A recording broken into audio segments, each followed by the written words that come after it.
ఇక ఓటు వేయడం రాని గ్రాడ్యుయేట్లు అంటారు. నేనేమంటున్నా, ఈ గ్రాడ్యుయేట్ల కంటే వీళ్ళు ఇంకా ఎక్కువ చదువుకున్న వాళ్ళే కదా, కనీసం వీళ్ళన్నా డిగ్రీ చదివారు. వాళ్ళైతే బీఈడీలు చేసిరు, డీడీలు చేసిరు.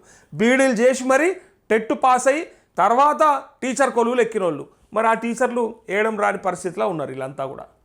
ఇక్కడ చూడండి, ఇక కరీంనగర్ గ్రాడ్యుయేట్ ఓట్ల లెక్కింపు ప్రక్రియ సోమవారం అర్ధరాత్రి వరకు కొనసాగింది.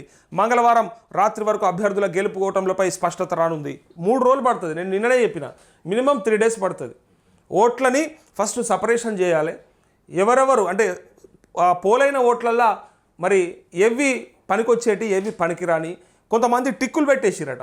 యాక్చువల్గా ప్రాధాన్యత క్రమం అంటే వాళ్ళు 1, 2, 3 వేసుకుంటూ పోవాల్సిన దాంట్లో ఎవరికన్నా 1 వేసుకొని పోయినా అయిపోతుంది, అది అక్కడ ఆ ఓటు చెల్లుతుంది. కానీ 1 వేయకుండా 2 వేసి కింద మీద చేసే కంటే కరెక్ట్గా 1, 2, 3 చొప్పున నీకు ఎంతమంది నచ్చితే అంతమందికి టిక్కులు కొట్టిపోతే అయిపోయేదాన్ని. టిక్కులు కాదు, నెంబర్లు వేసిపోతే అయిపోయేదానికి. కొంతమంది టిక్కులు కొట్టిరట, కొంతమంది పేర్లు రాసిరట, కొంతమంది ఏమో చేసిరట. ఫైనల్గా అవి పనికి రాకుండా పోయినాయట.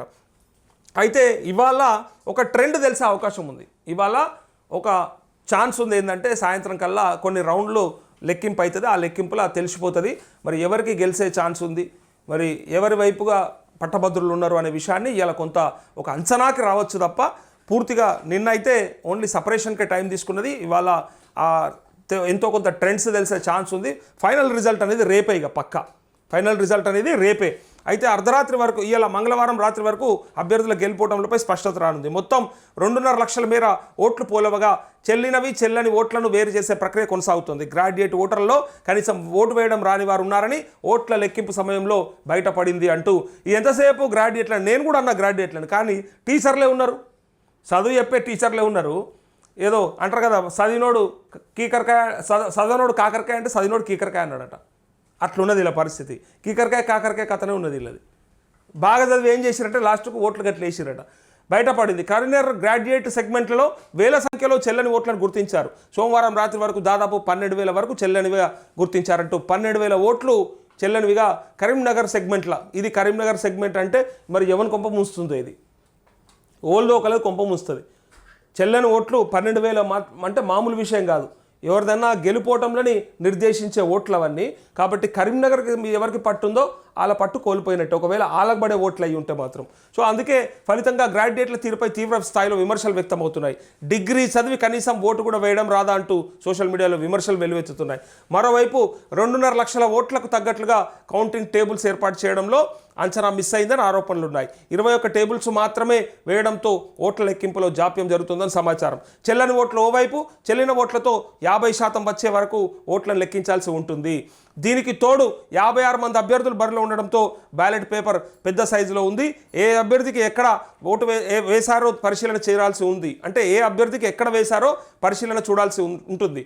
అయితే దీంతో లెక్కింపులో తీవ్ర జాప్యం జరుగుతుంది. ఫలితంగా మంగళవారం రాత్రి లేదా రేపు అంటే బుధవారం వరకు ఫలితాలు వచ్చే అవకాశం ఉందని తెలుస్తోందంటూ ఇక్కడ పూర్తిగా దానికి సంబంధించినటువంటి ప్రొసీజర్ని ఇక్కడ చెప్పినారు. 50% వచ్చే వరకు ఓట్లను లెక్కించాలి. చెల్లిన ఓట్లు చెల్లని ఓట్లన్నీ ఒక 50% వరకు లెక్కించాలంటే ఇలా ఎట్లా ఉంటుందంటే, ఒకవేళ ఓవరాల్గా ఎన్ని ఓట్లు పోలైనవో చూసిన తర్వాత, ఫర్ సపోజ్ 1,00,000 ఓట్లు పోలైతే అందులో 50,000 ఓట్లు వచ్చి ఒకటి రావాలి, ఒకటి ఎక్స్ట్రా రావాలి, ఒకటన్నా ఎక్స్ట్రా రావాలి. అంటే మెజారిటీ అది 50% ఎవరైతే ఓట్ షేర్ తీసుకోగలుగుతారో దానికి ఒక్క ఓటు ఎక్కువ వచ్చినా కూడా వాళ్ళు విన్ అయినట్టే. ఒకవేళ పోలైన మొత్తం ఓట్లలో 50% ఎవరికి రాలేదనుకో, మిగిలింది 2వ ప్రాధాన్యత ఓటుని లెక్కిస్తారు. మళ్ళీ అందుకోసానికి ఇంత లేట్ అవుతుంది. ఇది అరే ఇందులో ఏముంటుందన్న అంటే యాక్చువల్గా 1, 2, 3 చేస్తారు అన్నట్టు. దీంట్లో ఎట్లుంటుందంటే ఈ ఓటింగు చాలామందికి ఐడియా లేక కూడా కొంత మిస్ చేసుకుంటారు. కొన్నిసార్లు ఎగ్జాక్ట్గా అంటే ఓటు వేయడం కూడా తెలియదు, పైగా అవగాహన కూడా తక్కువ, దాని ద్వారా కొంత మిస్ అవుతాయి. అయితే దీంట్లో ఏం చేయొచ్చు అంటే, ఎందుకు డిలే అవుతుందో నేను చెప్తా. డిలే అవ్వడానికి కారణం ఏంటిదంటే, ఫస్ట్ ఆఫ్ ఆల్ ఇక్కడ ఈ గ్రాడ్యుయేట్ ఎమ్మెల్సీ అనేది ఏదైతే ఉందో పట్టభద్రులు మాత్రమే వేస్తారు. పట్టభద్రులు అంటే డిగ్రీ చదివిన వాళ్ళు వేస్తారు. డిగ్రీ చదివిన వాళ్ళు వేస్తారు అంటే ఇగో ఫర్ సపోజ్ ఇది బ్యాలెట్ పేపర్ అయితే ఇక్కడ అలా పేరు ఇలా గుర్తులేముండయి, సీరియల్ నెంబర్స్ ఉంటాయి, పేరు, ఇక్కడ నెంబరు, ఆ తర్వాత ఒక బాక్స్ ఇస్తారు ఆయనకి. పార్టీ ఉంటే పార్టీ, ఇండిపెండెంట్ అయితే ఇండిపెండెంట్ అని ఉంటుంది. అయితే గుర్తు ఉండదు. అయితే ఇక్కడికి వచ్చేసిన తర్వాత ఇక్కడ ఏం చేయాలంటే ఒకటి నెంబర్ అన్న 2 నెంబర్లన్నా వేసుకుంటూ పోవాలి, 1 or 2 3 ఇట్లా వేసుకుంటూ పోవాలి. కానీ అంటే ప్రాధాన్యత క్రమం అంటారు.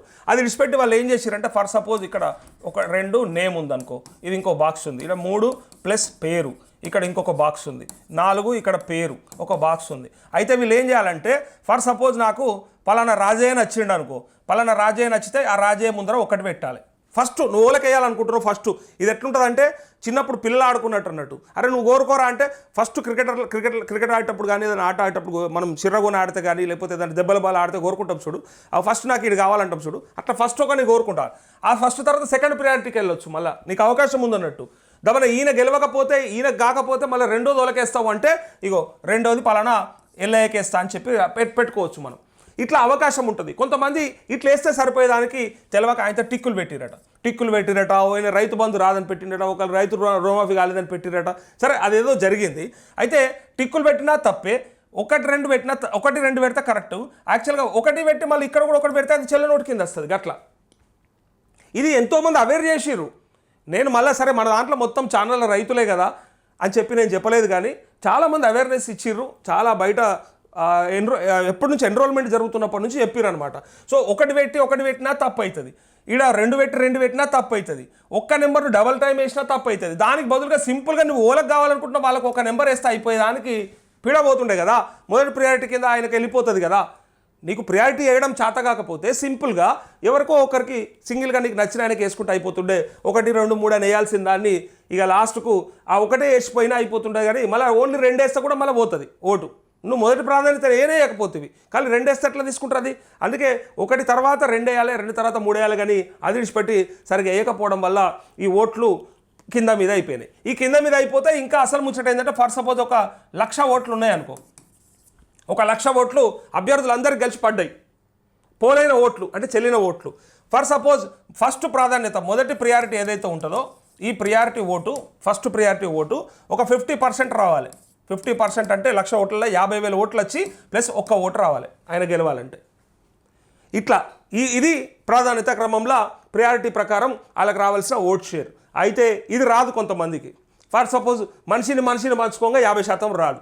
మళ్ళీ ఏం చేస్తారు, ఇట్లా మొదటి ప్రియారిటీలో కనుక రాకపోతే మళ్ళీ కౌంటింగ్ అందుకే డిలే అవుతుంది. మళ్ళీ వచ్చేసి మళ్ళీ 50% దేనికి లెక్క పెడతారంటే సెకండ్ ప్రియారిటీ ఓట్లు లెక్క పెడతారు. ఇక ఫస్ట్ ప్రియారిటీ పక్కకు పెడతారు. ఇక ఫస్ట్ ప్రియారిటీలో ఎవరికి మెజార్టీ రాలే, తీన్మార్మల్లను కూడా సెకండ్ ప్రియారిటీలు అనుకుంటా గెలిచింది కదా, సెకండ్ ప్రియారిటీ ఓట్లలో గెలిచాడు. సో ఫస్ట్ ప్రియారిటీ ఓట్లల్లో ఇట్లా తప్పిదం జరిగితే మళ్ళీ సెకండ్ ప్రియారిటీకి వెళ్తే మళ్ళీ సెకండ్ ప్రియారిటీలో సబ్జెక్ట్ టు కరెక్షన్ మేబీ తీన్మార్మల్ అనేది ఫస్ట్ ప్రియారిటీలో గెలిచిండు, మరి సెకండ్ ప్రియారిటీ ఎగ్జాక్ట్ గుర్తులేదు నాకు. సెకండ్ ప్రియారిటీ రాకేష్ రెడ్డి బాగా టఫ్ ఇచ్చిండు కదా అప్పుడు. సో ఇక్కడ సెకండ్ ప్రియారిటీనన్నా అంటే ఫర్ సపోజ్ కొంతమంది ఒకటి ఎవరికన్నా ఒక 10 మందికి ఒకటి అట్లా పడి 2 మాత్రం అందరు ఒక్క ఆయనకి వేసిరనుకో, రెండో స్థానంలో గీని ఉంటే చాలు అని కనుక అందరు వేసిరనుకో ఆయనకి 50% ఛాన్స్ ఉందనుకో, ఆ 50% షేరు ప్లస్ 1 ఓటు వస్తే ఆయన విన్ అయినట్టు. ఇట్లా ప్రియారిటీ వైజు వేసుకుంటూ పోతారు. పైగా ఇంకా కింది వాళ్ళ ఓట్లు కలుపుతారు ఇళ్ళకి.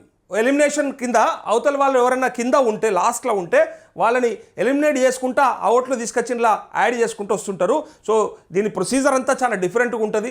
దీన్ని బట్టే పట్టభద్రులకు మళ్ళీ కాషన్ చేసిర్రు, అరే మీరు అవేర్నెస్ తెచ్చుకోండి, ఖచ్చితంగా ఓటింగ్ ఎట్లనో ఆలోచన చేసుకోండి, ఒకసారి జాగ్రత్తగా ఓటేయడం నేర్చుకోండి అని చెప్తే చాలామంది సరే ఎలక్షన్ కమిషన్ పని అది యాక్చువల్గా సరే మనం ప్రజలుగా మనకు ఉండాల్సింది మనకు బాధ్యత, స్వీయ బాధ్యత కూడా ఉండాలి. బట్ ఎలక్షన్ కమిషన్ కూడా చూసుకోవాల్సి ఉండే, ఎక్కువ అవేర్నెస్ ఇవ్వాల్సి ఉండే. అది ఇవ్వకపోవడం వల్ల ఇలా ఈ ఓటింగ్ ప్రక్రియ ఇట్లా ప్రాబ్లం వచ్చింది, పైగా డిలే కూడా అయ్యింది.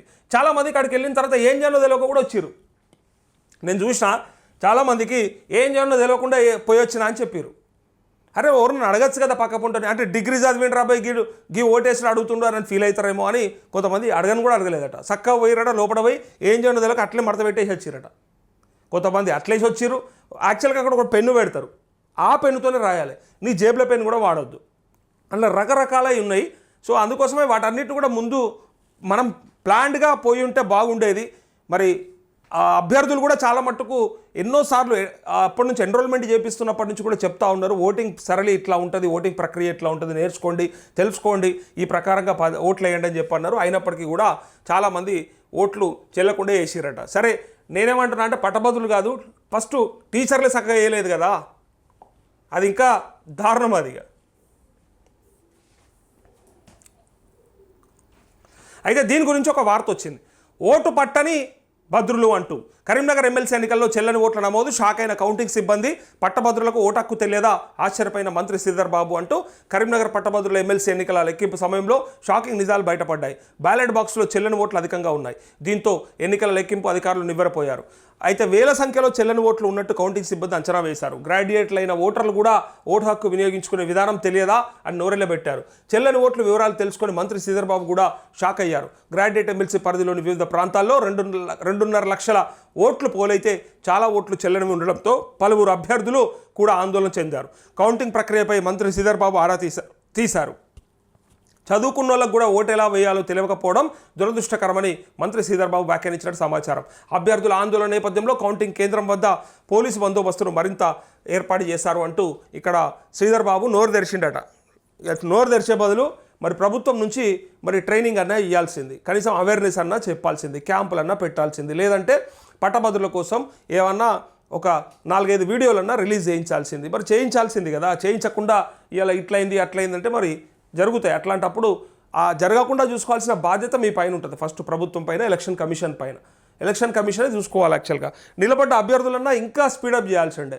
ఓట్లు ఎయ్యండ్రి అని అడిగారు, కానీ ఎట్లా కూడా ఒకరు చెప్పకపోతుంది. ఏదో ఒక దగ్గర చెప్తారు, గట్టిగా చెప్పాలి కదా. రోజు పొద్దుగలేస్తే నాకోటేరి అంటారు, కానీ వేసిన ఓట్లన్నీ నాశనం అయిపోయాయి కదా. ఇప్పుడు ఉత్తగా అయిపోతాయి అవన్నీ కూడా, ఎవరికి పనికి రాకుండా పోతాయి. వాడు ఏసుడైంది, నువ్వు పైసలు వంచుడైపోయా, వాడు ఏసుడైపోయా, కానీ ఇలా ఉపయోగపడకపోయా అంటే ఏదో అంటారు కదా. అన్నీ చేసినాం కానీ ఉప్పు ఎక్కువై తిననీకి రాకుండా పడేసినట్టు అయిపోయా. అన్నీ వంట బరాబర్ అనుకున్నాం, అన్నీ చేసినాం, ఉప్పు ఎక్కువ అయిపోయింది, పనికి రాకుండా అయిపోయింది, తినకుండా అవతల పాడేసినాం. ఉప్పు ఎక్కువైతేనే ఏమన్నా ప్లాన్ చేస్తారు వంటకాలు, ఇంకా అటో ఇటో ఏమైనా చేయొచ్చు దాన్ని, కానీ దీన్ని అయితే ఏమీ చేయరాకుండా ఉత్తగా పాడేస్తే ఎవ్వరికి ఉపయోగపడకుండా పోతుంది. అదే పరిస్థితి అయింది ఇలా. సో ఫైనల్గా ఇలా సాయంత్రం వరకు ఒక ట్రెండ్ వస్తుంది. మరి సి అంజిరెడ్డి వైపా, ప్రసన్న హరికృష్ణ వైపా, లేదంటే ఆల్ఫోర్స్ నరేందర్ రెడ్డి వైపా, మరి పట్టభద్రులు ఎవరున్నారు, ఎటువైపు ఉన్నారు అంటే సరే ఒక అంచనాకి ఎగ్జిట్ పోల్ అంచనాకి వచ్చింది. అయితే పట్టభద్రులు ఆల్ఫోర్స్ నరేందర్ రెడ్డి అండ్ సి అంజిరెడ్డి మధ్యలోనే కొంత పోటీ ఉండే అవకాశం ఉంది.